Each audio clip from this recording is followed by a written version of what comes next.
Hi, welcome back to my channel.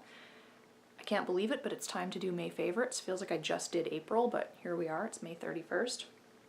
I've got a few makeup items, a couple of skincare bits, and one home fragrance item. I'm gonna do a repeat favorite, the Urban Decay Naked Skin Foundation. It's been another month and I'm still loving it. It's really eclipsed a lot of the other foundations that I have in my collection. Just a really good light coverage, my skin but better foundation, which is what I prefer. It's got this blurring, light diffusing quality to it that's really good for hiding pores and texture. Wears really well on my oily skin. It's a really good shade match for me, and I just love it. I have it in shade 0.5 if you're wondering. Another Urban Decay item. This isn't a new thing. I've had it a long time, but I just, for whatever reason, keep gravitating towards it. It's their Afterglow 8-Hour Blush in Fetish. I think it's just such a nondescript color that goes with everything is why I keep using it. It's kind of a dusty rose mauve kind of shade.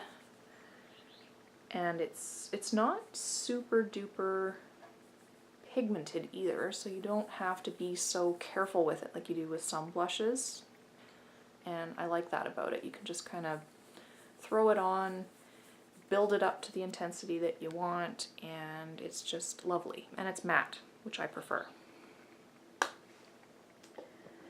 Another oldie but a goodie. Again, I've had this a while but just keep reaching for it lately. It's the e.l.f. High Definition Powder. So it's one of these white silica powders. Don't really want to tip it up any more than that, spill it everywhere. I just think these kind of powders are really good for, again, blurring and diffusing light, disguising pores and texture without turning your foundation into a cakey, sludgy mess. When used really sparingly, this has a really beautiful finish, and I kind of think that the silica powders give a little bit more oil control than more traditional talc based powders. Could be my imagination, but that's just something I've noticed.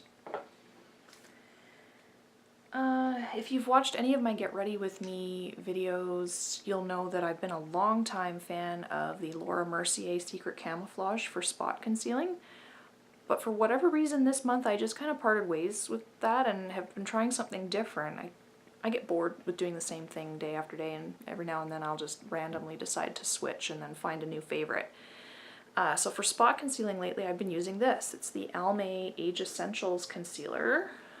So it's a stick concealer. And when I bought this, I've had it a while, and I bought it to use under the eyes. Found it a bit too dry for that area and then kind of set it aside and forgot about it. And then, like I said, just randomly one day decided to pull this out and try it for spot concealing, and I love it. I've been using it with this. This is another favorite this month. These two go together. This is a pointed concealer brush from EcoTools. I just dip the point of the brush into the product and do that pinpoint concealing anywhere that I've got spots or anything that I want to add more coverage to. And I think this is a little bit creamier than the Laura Mercier, so it's a little bit easier to work with, but it still has fantastic coverage, even on really nasty blemishes. And another bonus of this is it's SPF 20. It's got broad spectrum sunscreen in it, which I think is great if you're trying to conceal spots or pigmentation. Never hurts to put a little extra sun protection on those areas, because any kind of pigmentation in your skin is going to get more intense if it gets UV exposure. So yeah, I've been loving this. I think this is actually even a little bit of a better shade match for covering blemishes and things than the Laura Mercier that I have. I don't know what the shade name is on this because it was on the outer packaging, which I've since thrown away. Oh, it does have a number on here, 100. Whatever the palest one is, that's what I have. So yeah, that together with this pointed concealer brush from EcoTools I've been loving lately for spot concealing. I've got a couple of eyeliner pencils and I've been using these interchangeably. I've been really into tight lining lately and really into doing just kind of a smoky, smudgy lash line, and I've been reaching for these two. They're very similar. In fact, they're nearly identical. One is the Elizabeth Arden Smoky Eyes pencil in Espresso, and the other one is the classic eye powder pencil in Audrey from Charlotte Tilbury. This one I got first, and then I'd always heard makeup artist Mary Greenwell raving about this one, and I felt compelled to try it because I love her. She actually developed this product for Elizabeth Arden, and I think what's going on here, when I looked at the packaging for these two products, they're both made in the Czech Republic and they have nearly identical ingredients lists. So I think what happened is Mary Greenwell developed this pencil for Elizabeth Arden, and then Charlotte Tilbury, who's kind of a protege of Mary Greenwell, she started out as an assistant for Mary Greenwell early in her career. I think she probably had this pencil in her kit and loved it and then just duped it when she made her own makeup line. So they're very, very similar, just very soft, smudgy pencils. They're very, very comfortable to use on the waterline because they are so soft. The color transfers onto the waterline very nicely without having to go back and forth and back and forth. And they, in spite of being so soft and smudgy, they actually have decent staying power on the waterline, at least for me, and they don't make my eyes feel dry and tired throughout the day. So, loving those.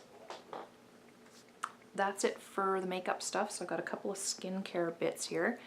If you've been following my videos recently, you'll know that I'm trying out some serums from The Ordinary, and I'm already ready to call one of them a favorite. This is the Hyaluronic Acid 2% with B5.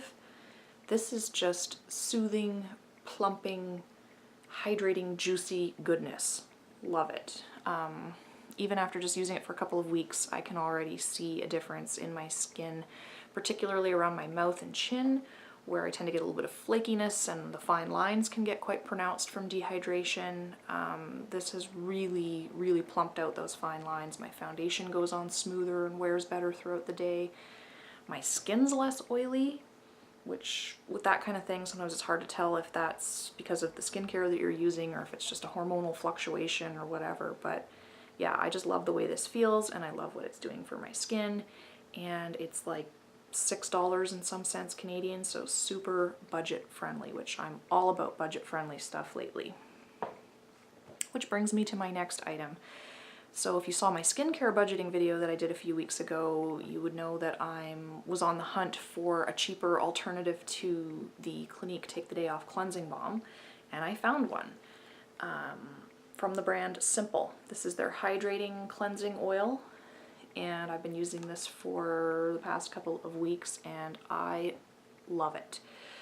So I had to do a bit of digging and a bit of searching to find a suitable alternative to my Clinique Cleansing Balm because I had a couple of things that I wasn't willing to compromise on. One, I still wanted something that was made from plant oils because things like mineral oil and paraffin, which a lot of the budget cleansing oils are made from, those things just don't agree with my skin at all. They clog me up and they break me out quite badly. So I still wanted something that was made from a nice lightweight plant oil, and I still wanted something that was fragrance free. So that's a tall order when you're looking for cleansing oil at the drugstore because the really budget friendly ones tend to be made from either mineral oil or paraffin, and they tend to be packed to the hilt with fragrance. But this one is neither of those things. This one is made from grapeseed oil. In fact, that's pretty much all it is pure grapeseed oil with a few antioxidants, some vitamin A and vitamin E mixed into it, and it has no added fragrance or dyes. My skin loves this stuff, and I think this even works a little bit better than the Clinique Balm. I really notice a difference with how well it takes off my eye makeup. I've been wearing my Charlotte Tilbury mascara a lot lately, and I often find that one can be a bit tricky to remove, and no matter how thoroughly I think I've removed it, I'll wake up the next day with black under my eyes. Not so when I use this. This gets every scrap of makeup off my face and leaves my skin feeling soft and nice, and it's I found it at Walmart for $13 and change Canadian, so much, much cheaper than the Clinique. And finally, I have a home fragrance item here. This is a candle from Bath & Body Works. It's from their Aromatherapy line. It's the stress relief one.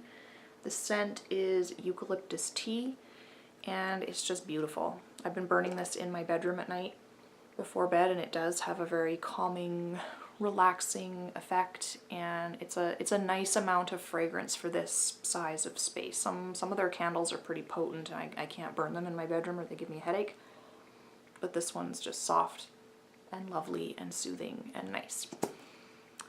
So that's it. That's my May favorites. Thanks for hanging out with me today.